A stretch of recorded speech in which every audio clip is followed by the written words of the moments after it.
Heyo duckies, Andi here. Have you ever wondered what Remux Recordings is in OBS? I'm going to show you. Smash the like button and subscribe if you're new. Put your rockin' for the stone.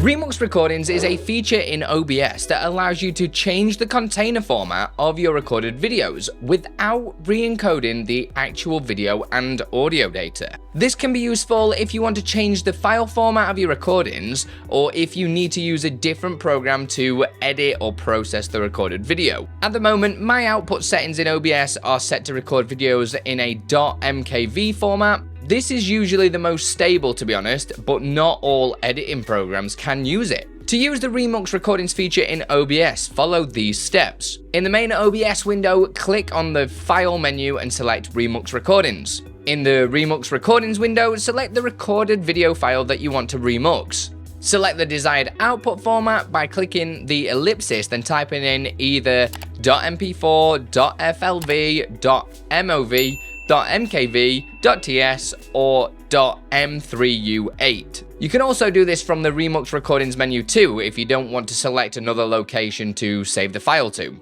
Click the Remux button to start the remuxing process. When the process is complete, the Remux video will be saved to the location you specified. And that's all there is to it. Remux Recordings is a quick and easy way to change the container format of your recorded videos in OBS. If this tutorial has been helpful in showing you what Remux Recordings is in OBS, then crack that like button and subscribe for more. Check out more of these helpful streaming tips in one of these videos. I'll catch you over there. Put your rockin' for the stone.